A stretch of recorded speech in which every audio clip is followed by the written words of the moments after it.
Lost Gospel of Thomas. Some of you have heard of that text. Very, very powerful text.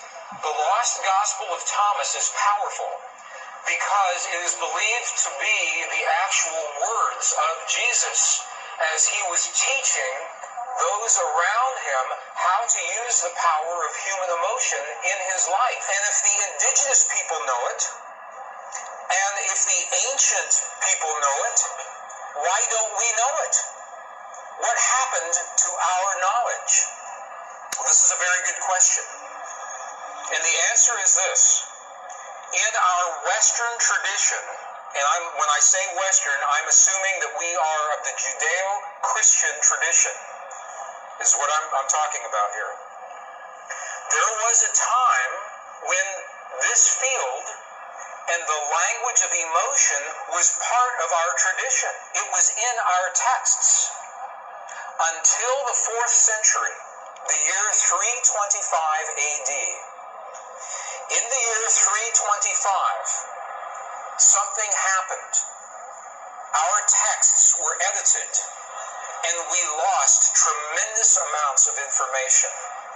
The Emperor Constantine, in the early Christian church, with the early Christian Bible, had to make decisions. What information do we include? What information do we exclude? And what we know now is that at least 45 books were either completely taken away or tremendously edited into what we call today our Western biblical tradition. And when those edits were made, we lost the information that tells us everything is connected. We lost the information that tells us the language that speaks to this field. We know the information was lost because we are now recovering the information in the Dead Sea Scrolls, in the Nag Hammadi Library, in the Coptic texts. This is how we know this information was lost. To unleash the force of the divine matrix in our lives, first, we have to understand how it works, and the science tells us how it works. Secondly, we must speak the language that the divine matrix recognizes, and science cannot tell us that. That comes from our past, from our culture, from our history, from those who have learned and used this language for thousands of years.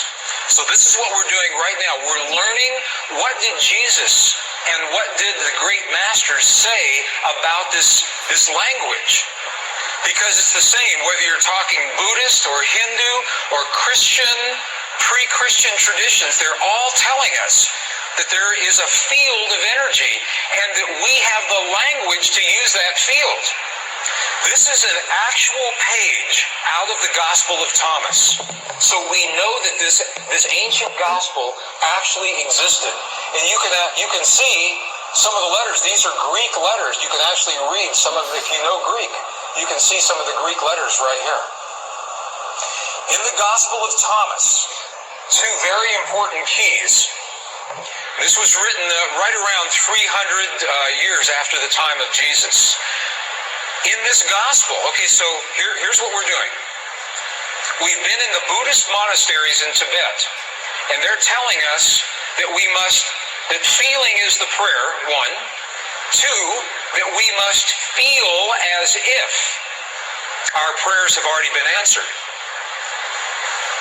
Okay, and now we're in an Egyptian monastery with the texts that used to be our tradition before they were edited. And we're going to look at the instructions that tell us how to do that. Okay if we do that? Is that good? Okay. Gospel of Thomas. If you have a copy of the Gospel of Thomas, this is verse 106, translated from the Nag Hammadi Library. And if you do not have a copy, it's in our books, and you can go to any library and pick this up. Verse 106. Look at what the Lost Gospel of Thomas says. It says, when you make the two thought and emotion one. So the Gospel of Thomas is talking about thought and emotion. It's saying when you make your thought and your emotion one, look at what happens. You will say to the mountain, mountain, move away, and the mountain will move away. It's saying that when you can marry your thought and your emotion into one single potent force, that is when you have the power to speak to the world. Secondly, when you make the two one, what are they talking about? What are the two? Let's go back to our image. The two, thought and emotion.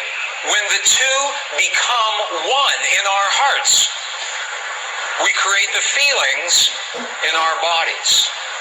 When thought and emotion become one, you'll see how to do that in just a minute. Let's go back to the Gospel of Thomas, another verse. Now this is verse 48.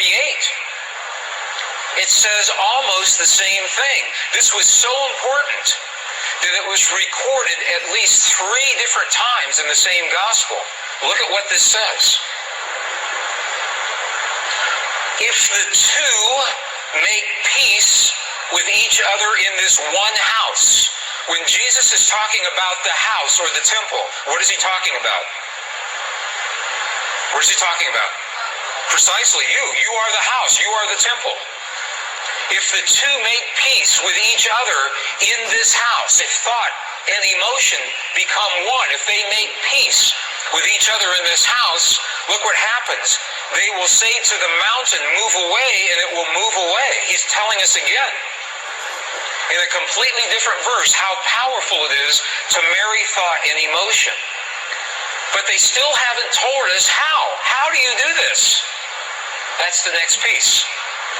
In the early Christian Bible, your Bible today, there is a passage. How many have heard, ask and ye shall receive? Have you heard that before? Ask and ye shall receive. Have you heard that? I know people that ask and ask and ask and nothing happens. Because the asking is not done with the voice. The asking is not done, please, please, bring this to my world. That's not asking. To ask, we must speak to the field, to the divine matrix in the language that the field recognizes. In a language that's meaningful, the field doesn't recognize our voice, it recognizes the power of our heart. Remember this morning, our heart, we have a feeling, creates electrical waves, magnetic waves. That's the language the field recognizes. So when you create the feeling in your heart as if your prayer is already answered, that creates the electrical and the magnetic waves that bring that answer to you. In the Bible that you have today, the King James Version, John 16:23-24, what you have is the condensed version. You have the edited version. The edited version looks like this. This is the edited version.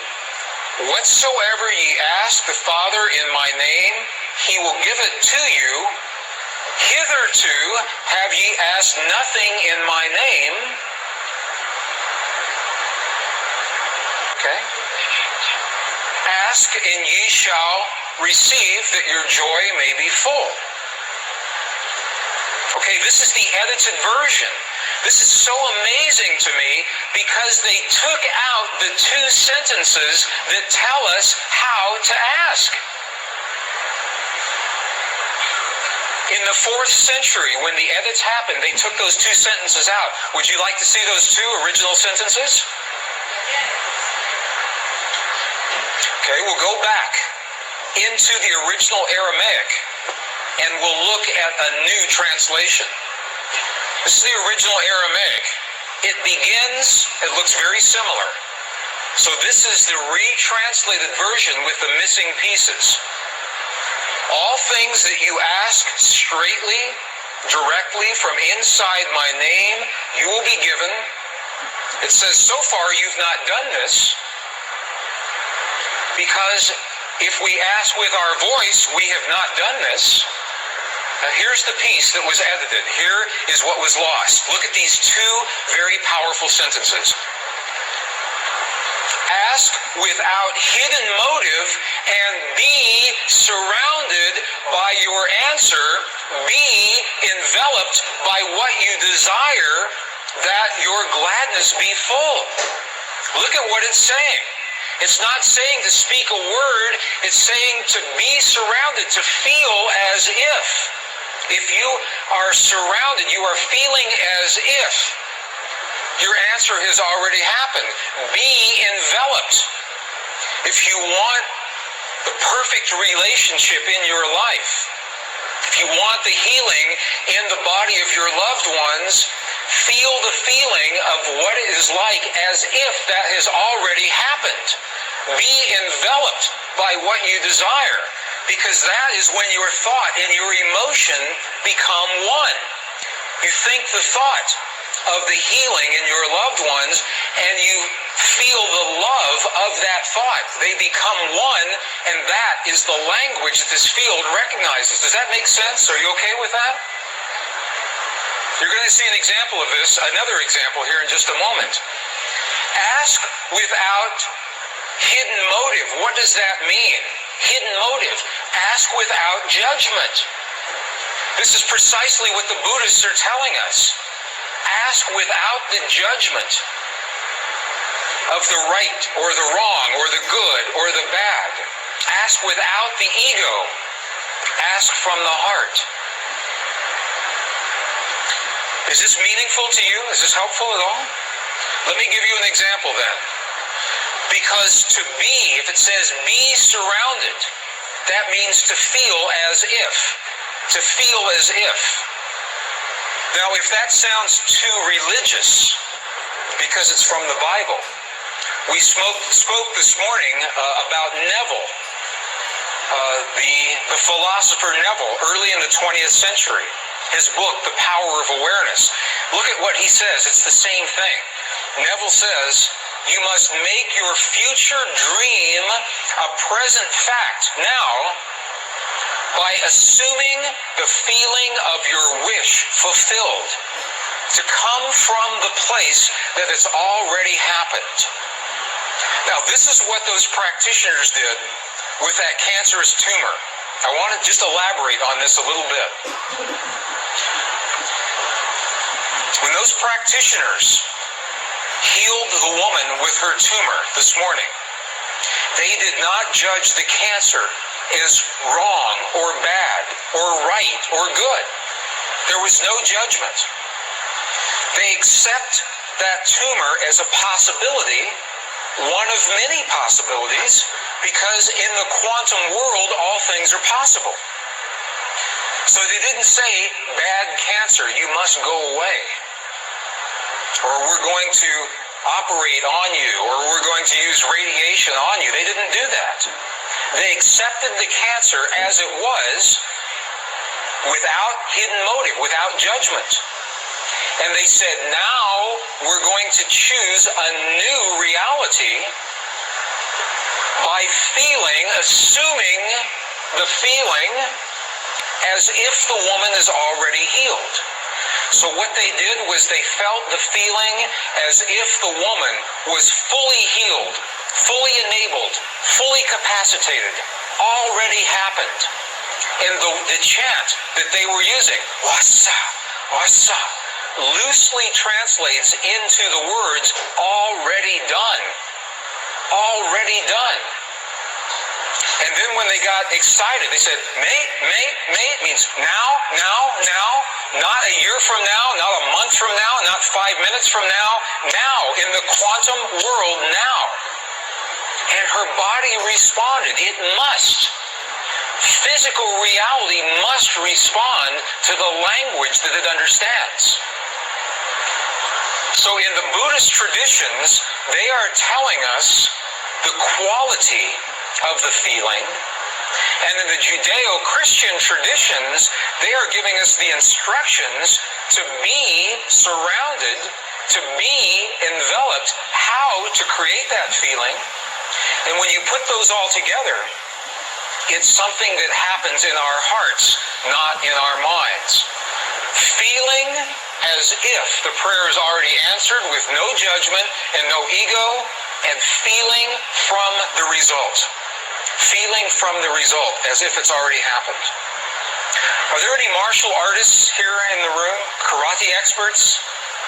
I studied martial arts when I was in my 20s and 30s, a little bit in my 40s and 50s. Have you seen martial artists when they demonstrate their focus by breaking a concrete block? Have you seen that? You've all seen that before, right? Okay, here's the secret. Here is the secret to breaking that block. When the martial artist is focused on that block, the very last thing that they are thinking is about their hand hitting the block. Because if they think about that, they know it will hurt. So they focus on what happens after their hand has passed through the block, as if it has already happened. They focus on a place below the block and feel the feeling as if their hand is already in that place. That is a metaphor. That is the equivalent for what we're doing with the power of emotion. Feeling as if the experience has already happened.